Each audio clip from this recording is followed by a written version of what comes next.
dengan segenap hati dan jiwa kita. Dan marilah kita mengakui bahwa pertolongan kita adalah dalam nama Tuhan yang menjadikan langit dan bumi dan yang tetap setia untuk selama-lamanya dan yang tidak pernah meninggalkan perbuatannya. Amin.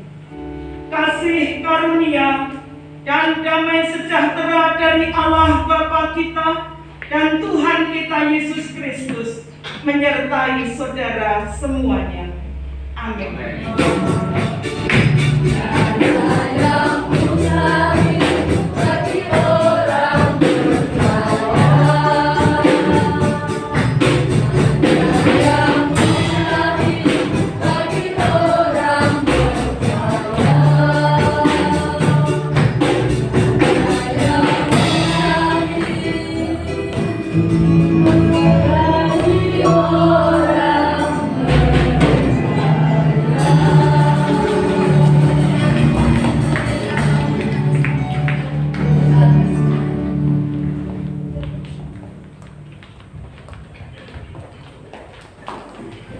Mari kita berdoa.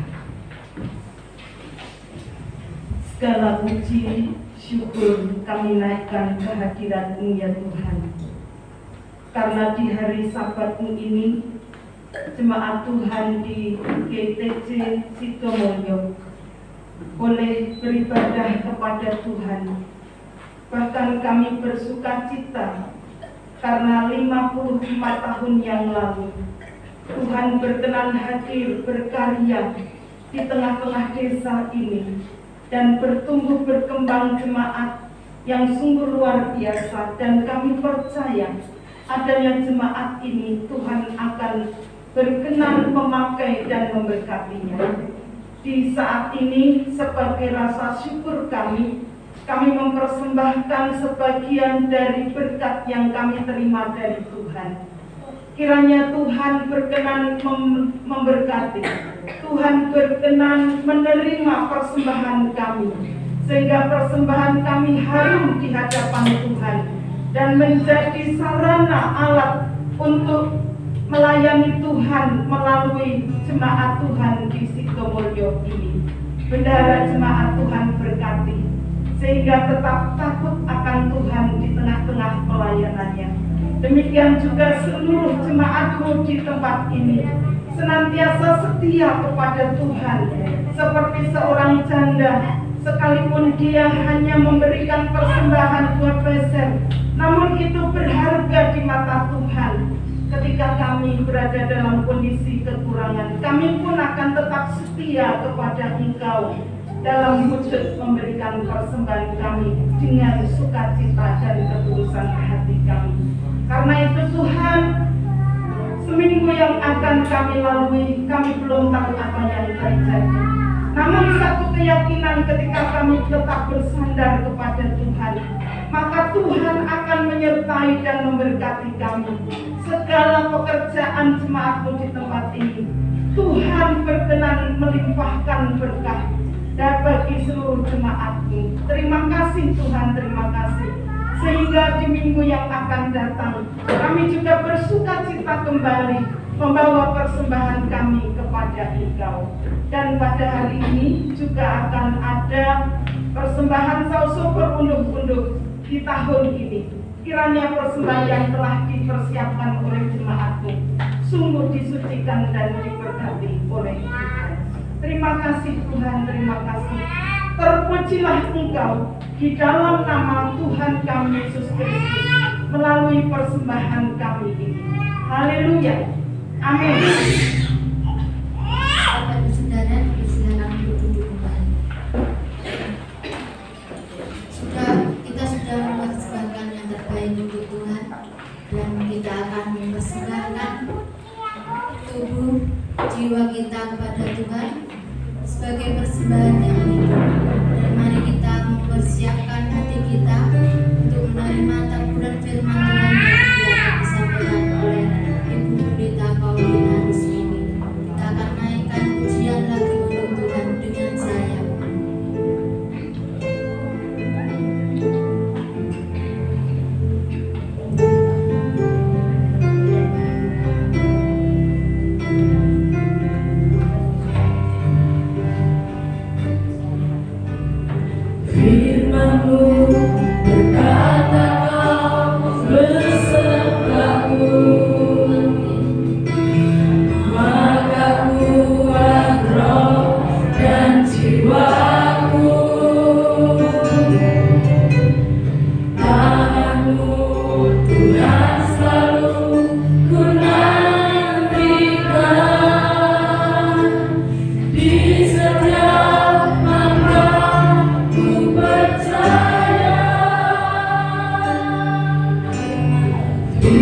Tuhanmu, berkata kau besertaku. Amin.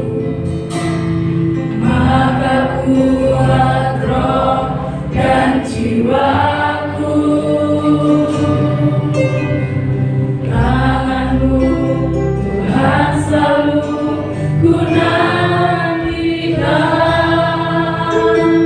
Di setiap langkah ku percaya dengan sayangmu,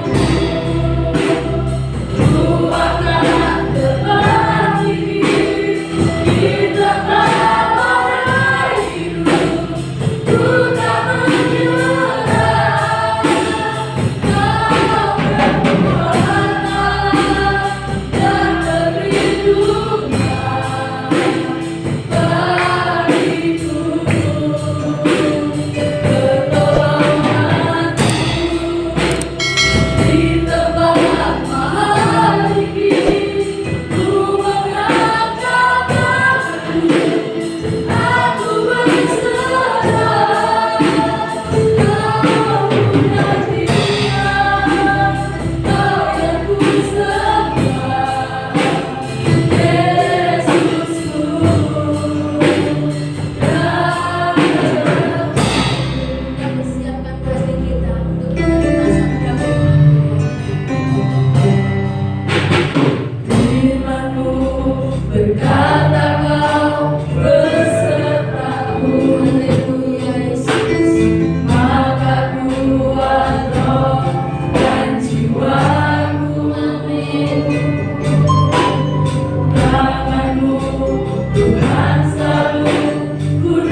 Tuhan Allah semesta alam.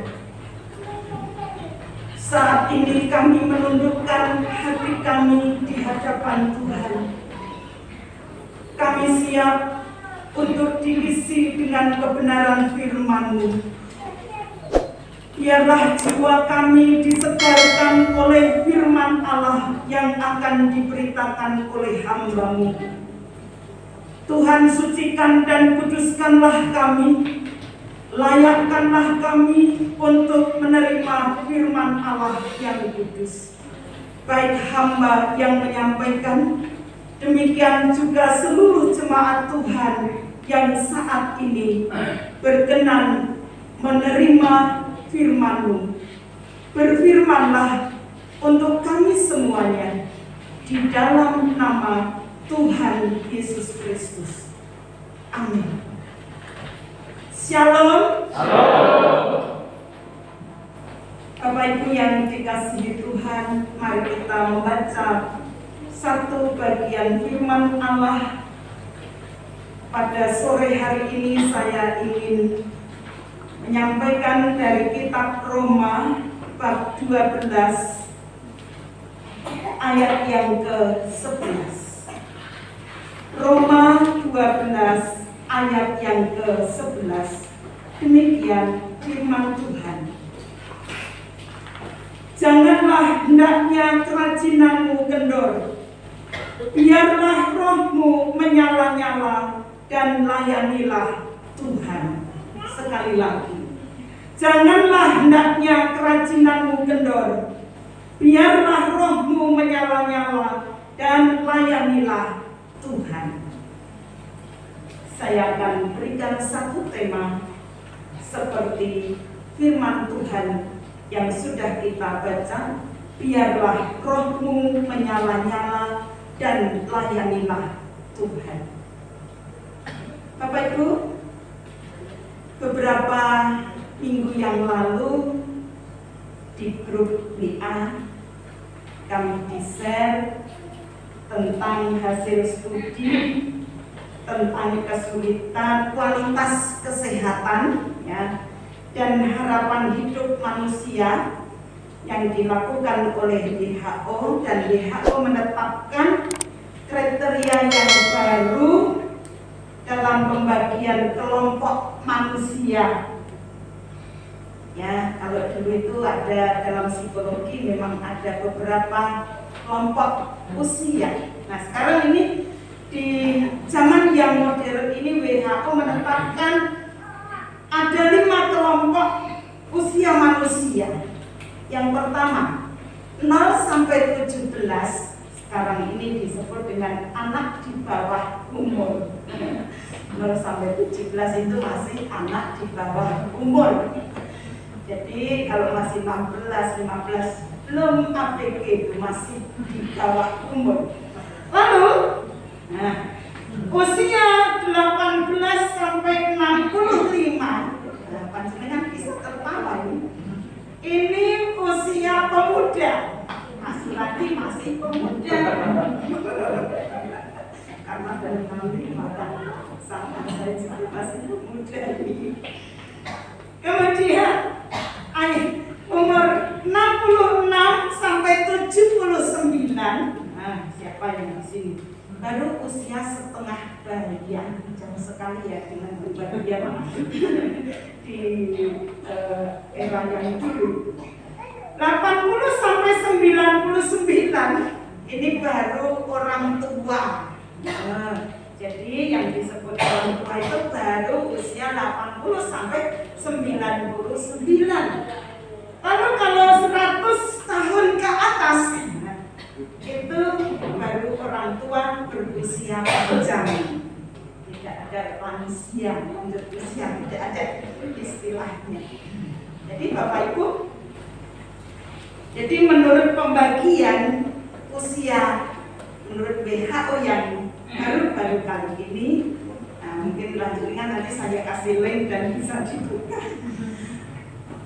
Sidomulyo sejak adanya jemaat awal itu berarti tahun 1967.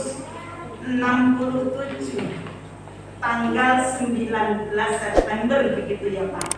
Nah ini seusia saya itu, tapi saya Oktober. Usia 54, jadi tergolong pemuda. Nah, Bapak Ibu, jadi usia GTJ Pepantang Sidomulyo ini kategori usia pemuda. Tentunya seseorang yang masih muda atau pemuda memiliki semangat, antusias, harapan yang masih sangat tinggi. Ya, di situ juga sedang mencari jati diri. Ya, jati diri siapa saya? Itu. Demikian juga di usia pemuda ini tentunya sedang getol-getolnya bekerja untuk mempersiapkan masa depan, bekerja keras untuk mempersiapkan masa depannya yang lebih baik lagi tentunya. Baik, namun jika ada anak muda yang tidak memiliki ciri-ciri seperti itu, hal ini perlu dipertanyakan. Pasti ada kesalahan teknis dalam hidupnya. Tidak tahu itu kenapa kok tidak punya greget seperti itu. Ada sesuatu yang terjadi dalam hidup seorang yang muda, apalagi pemudanya sudah usia 40 sampai 65, tapi tidak memiliki ciri-ciri seperti itu tadi. Dan perlu dicari solusi untuk menyelesaikan persoalan yang sedang dihadapi. Mengapa tidak ada greget? Mengapa tidak ada semangat? Mengapa tidak punya harapan? Mengapa belum memiliki jati diri? Dan mengapa tidak bekerja keras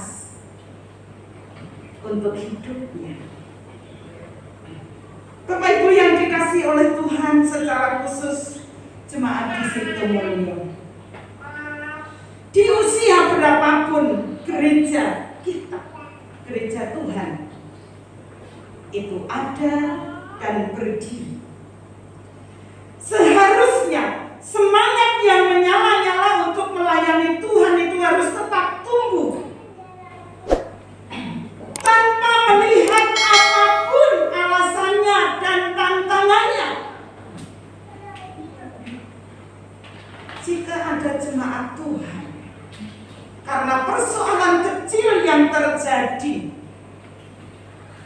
di tengah-tengah keluarga, di tengah-tengah jemaat ini, lalu mematahkan semangatnya, maka itu tadi terjadi sesuatu yang salah teknis dalam diri seseorang tersebut. Nah, mengapa Rasul Paulus memberikan nasihat kepada jemaat di Roma? Janganlah hendaknya kerajinanmu kendor, karena ketika seseorang mulai kendor semangatnya, kerajinannya kendor, mereka dapat dipastikan akan mengalami yang namanya suatu bahaya.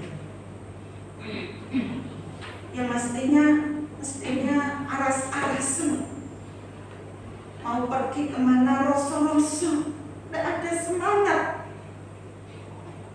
Itulah bahaya. Sebagai contoh, seorang pelayan, hamba Tuhan, pendeta, majelis, yang mulai kendor semangatnya karena merasa diri, aku sudah loyo, akan jadi loyo, karena dalam hati dan pikirannya mengatakan aku sudah loyo. Nah, saya sudah usia segini, tentunya saya akan kalah saing dengan anak-anak muda yang sekarang mulai serba canggih. Iya. Saya membawa tim Bapak Ibu, anak-anak muda, ya memang itulah pemuda-pemuda Jemulyo. Jangan cari yang lain. Memang hanya sedikit tapi tidak apa-apa. Ya Mas Wawan, memotivasi mereka supaya di zaman yang canggih mereka pun tidak kalah canggihnya walaupun mereka anak desa. Ya seadanya mereka biarlah berkreativitas, sehingga mungkin nanti mereka punya channel dan mereka akan apa ya, biar masuk ke channelnya nanti GTC Sibelnya biar mengudara juga begitu. Saya sudah izin sama Pak Suroso dan Pak Suroso siap menentukan. Terima kasih karena kami bisa bersama-sama. Nah Bapak Ibu, siapapun kita, selama kita masih bernafas, selama kita masih memiliki kesempatan, itu artinya Tuhan ingin saya dan saudara selalu berkarya. Berkarya di tengah-tengah kesempatan kita yang ada ini. Karena itu jangan pernah kita kendor dalam pekerjaan Tuhan. Apapun masalah, apapun resiko yang akan kita hadapi, anak-anak Tuhan jangan pernah kendor dalam melayani Tuhan. Ada seorang komentator Alkitab yang mengomentari bagian ini. Secara khusus roh yang menyala-nyala itu apa yang dimaksud dengan roh yang menyala-nyala? Roh yang menyala-nyala adalah suatu keinginan yang membara, keinginan yang kuat dan sungguh-sungguh. Roh yang menyala-nyala juga disebut sebagai passion, semangat, kegairahan, keinginan yang kuat, gandrung dan tergila-gila. Karena semangatnya dalam arti tergila-gila di sini dalam arti yang positif. Seperti seorang muda yang sedang jatuh cinta, dia akan berusaha mencapai, menggapai apa yang diinginkan. Apel, dipel gitu kan? Kalau lagi jatuh cinta itu apel terus ya. Ya kalau ada kesempatan ya apel terus. Demikian juga seharusnya dengan Tuhan. Kita tidak boleh bosan. Kita harus gandrung. Kita harus tergila-gila dengan siapa itu Yesus Kristus yang telah menyelamatkan kita. Jadi semangat itu akan mengalirkan sebuah energi ke dalam hidup kita sehingga kita dapat terus bekerja tanpa mengenal lelah dan jenuh. Di awal tadi, jangan lelah. Ada tadi lagi, ada yang bilang saya Pak. Ya, tapi komentarnya tadi yang awal saya ingat, jangan lelah melayani Tuhan. Ada kata-kata itu ya Mbak Eni ya. Nah, berarti tidak salah saya sungguh-sungguh memperhatikan panjenengan. Jangan lelah berkarya di dalam Tuhan. Karena semangat yang ada yang tumbuh ini akan mengalirkan sebuah energi, kekuatan. Karena semangat kita tidak boleh kalah dengan semangatnya Pak Surati. Setia bersama dengan tim. Siapapun kita.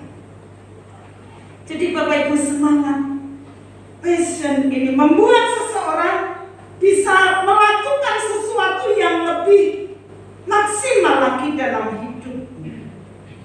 Coba seorang atlet, dia akan berlatih terus-menerus sampai dia memperoleh apa yang diharapkan, yaitu dalam sebuah kejuaraan. Walaupun ketika dia nanti masuk di dalam lomba itu tidak dapat juara, itu hal yang lain yang akan diperoleh. Namun saya percaya bahwa ketika seseorang itu akan memasuki perlombaan, dia akan mempersiapkan dirinya sebaik-baiknya. Tidak hanya seorang olahragawan, penyanyi, atau apapun, kalau mau lomba itu pasti dia mempersiapkan sebaik-baiknya. Kalau ada seorang siswa mau lomba kok asal-asalan, yang lebih baik tidak usah ikut lomba, karena akan menimbulkan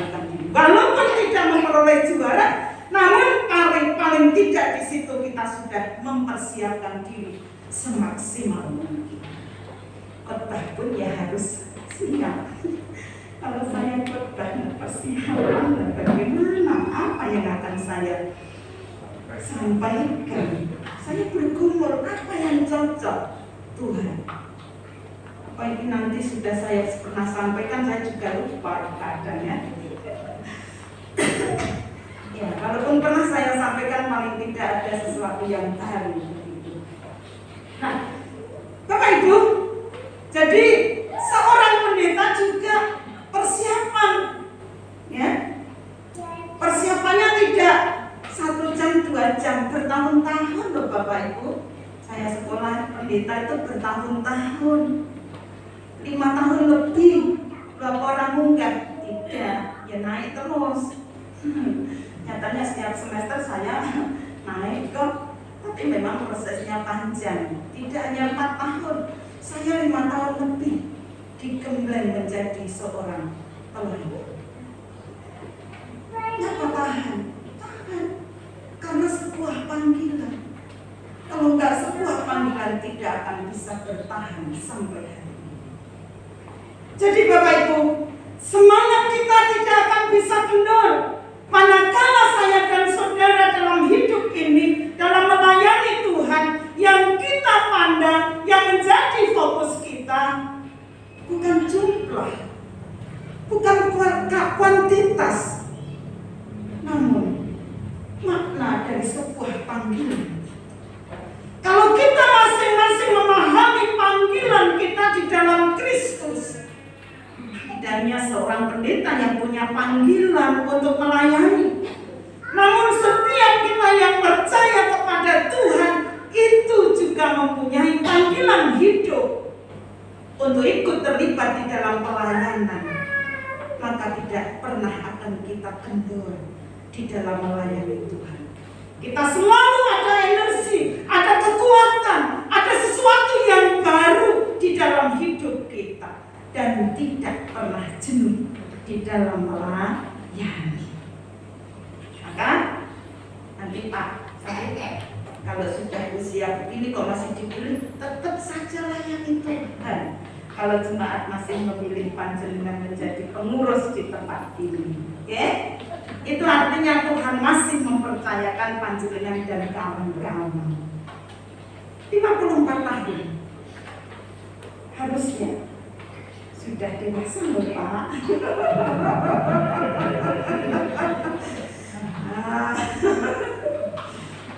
Bukan berarti tak suruh dewasa, enggak. Dewasa dalam arti ini di sini semakin maju di dalam setiap pelayanan kita. Itu memotivasi kita. Jangan kendor. Jangan pernah merasa kecil, aku jemaat kecil. Tidak. Kecil besar itu adalah anugerah Allah. Itu. Jadi jangan melihat jumlahnya jemaat ini, tetapi mari kita melihat kualitas iman kita di hadapan Tuhan, di mana setiap jemaat ini memiliki roh yang menyala-nyala, semangat yang menyala-nyala di dalam melayani Tuhan. Saya percaya akan semakin maju bersatu untuk memuliakan nama Tuhan. Amin. Bapak Ibu,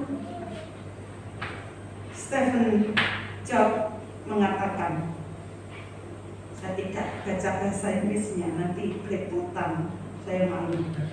Tapi bahasa Indonesianya saja begini.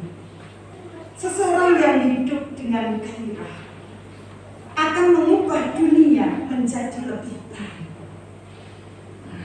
Seseorang yang penuh dengan gairah, semangat, antusias, roh yang menyala-nyala itu tadi, mampu mengubah dunia. Saya dan saudara ditaruh Tuhan di tengah-tengah dunia yang gelap ini. Kita disebut anak-anak terang. Itu artinya kita harus mau menjadi terang di tengah-tengah dunia yang gelap. Dan jangan pernah kita berkata, aku hanya orang sedikit. orang Kristen kan sedikit ya. Nah, bisa cita mulia lah, sedikit ijazah kau pakai konjempur sedikit. Tetapi jangan pernah berkecil hati. Siapapun kita yang sudah ditaruh oleh Tuhan di tengah-tengah masyarakat ini, Tuhan punya kehendak kita memancarkan sinar kasih-Nya kepada dunia yang gelap ini, menerangi kegelapan. Sehingga jika ada orang percaya perilakunya kok gelap seperti orang-orang dunia, itu disayangkan sekali, tidak sesuai dengan rencana Allah. Lalu apa yang harus kita lakukan supaya roh kita tetap menyala-nyala dalam melayani Tuhan? Yang pertama, menjaga agar api di mezbah Tuhan itu tetap menyala. Bapak Ibu, dalam Imamat pasal 6 ayat 12 sampai 13, api yang di mezbah, di atas mezbah itu harus dijaga supaya terus menyala, jangan dibiarkan padam. Tiap-tiap pagi imam harus menaruh kayu di atas mezbah, mengatur korban bakaran di atasnya dan membakar segala lemak korban keselamatan di sana. Harus dijaga supaya api tetap menyala di atas mezbah, janganlah biarkan padam. Nah, jadi tugas untuk menyalakan api di atas mezbah itu adalah tugas seorang imam. Jadi ada tugas penting imam dalam perjanjian lama di sini, yaitu menjaga supaya api di mezbah Tuhan tetap menyala. Nah, seperti ini merupakan suatu tugas yang sederhana, tetapi ternyata membutuhkan suatu komitmen. Nah, bayangkan selama berpuluh-puluh tahun para imam itu hanya menjaga api agar tetap menyala 24 jam setiap harinya. Dia tidak boleh terlena. Perlu kesetiaan, perlu ketekunan, perlu suatu tindakan nyata untuk melakukan, tidak hanya sebatas pikiran. Mereka harus konsisten di dalam menaruh kayu dan korban di atas mezbah. Nah, di dalam perjanjian baru 1 Petrus pasal yang kedua ayat 9, bahwa di situ kitalah imam-imam itu. Artinya bahwa saya dan saudara telah ditebus oleh Kristus, dan kita adalah imam-imam yang harus menjaga api mezbah Allah itu tetap menyala. Artinya di sini saya dan saudara perlu kesetiaan, ketekunan, perlu tindakan nyata di dalam mengatur supaya api mezbah Allah itu tetap menyala di dalam kehidupan kita. Artinya bahwa kita harus memiliki hubungan yang intim, persekutuan yang erat dengan Tuhan melalui doa, firman, pujian, dan penyembahan. Mari hal ini kita lakukan dalam hidup ini, supaya saya dan saudara tidak kehilangan semangat. Roh yang menyala-nyala itu tidak padam dari diri kita. Hal yang kedua, seperti yang saya katakan tadi, kita harus fokus pada panggilan. Mengapa Paulus tidak pernah kendor di dalam melayani Tuhan, di dalam memberitakan Injil? Karena dia punya fokus kepada panggilannya.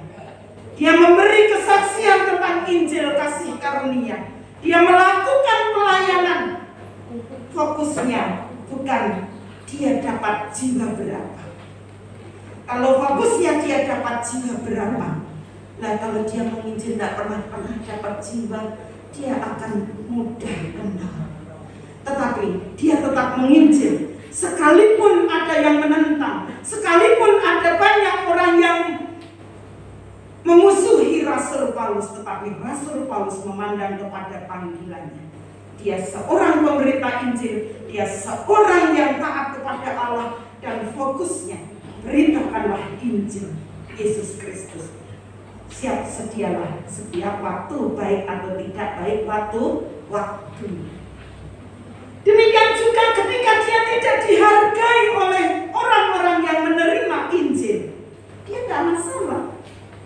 masalah, karena dia sudah memberitakan Injil. Diterima atau tidak itu urusan orang yang mendengarnya. Dan kita, tugas panggilan kita melayani Tuhan, melakukan kebaikan-kebaikan supaya orang meneladani hidup kita. Kalaupun tidak diteladani, tidak apa-apa. Yang penting kita lakukan untuk kemuliaan Tuhan. Jadi itulah kualitas hidup rohani kita. Fokus Paulus adalah panggilannya. Dia ingin menjadi seorang pelayan yang berkenan dan menyenangkan hati Tuhan. Demikian juga yuk Bapak Ibu jemaat yang ada di Sitomulyo ini. Fokus kita, panggilan kita sebagai hamba-hamba Allah. Dan yang ketiga, kembali kepada kasih yang mula-mula. Kasihilah Tuhan Allahmu dengan segenap hatimu, dengan segenap jiwamu, dan dengan segenap akal budimu.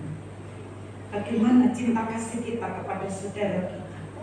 Ketika ada orang yang memusuhi kita, jangan kita berbalik memusuhi mereka. Ampuni mereka, berikan belas kasihan kepada mereka, doakan mereka terus-menerus, sehingga hati kita mau dan mampu mengasihi orang-orang yang memusuhi kita.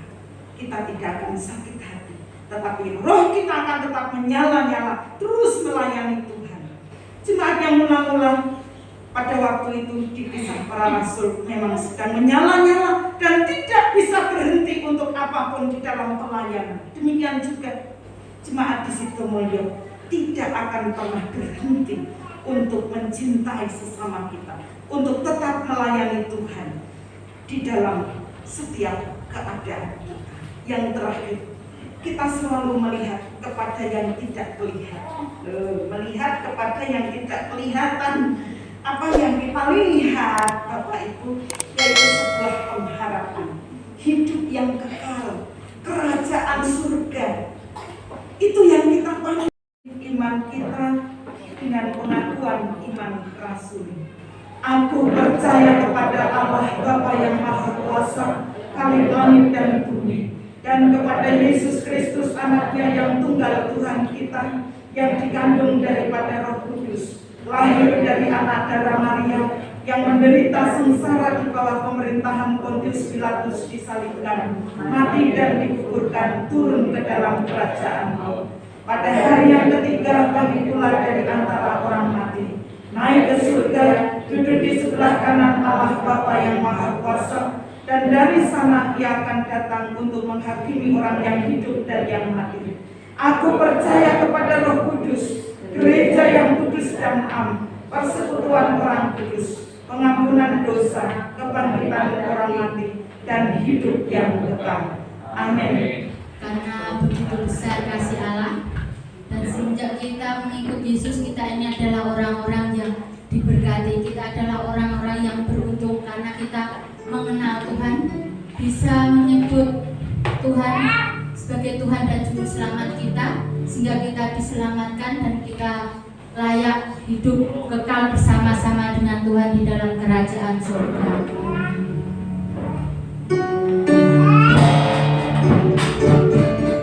Mari Bapak Ibu Saudara yang dikasihi Tuhan, kita bersama-sama dengan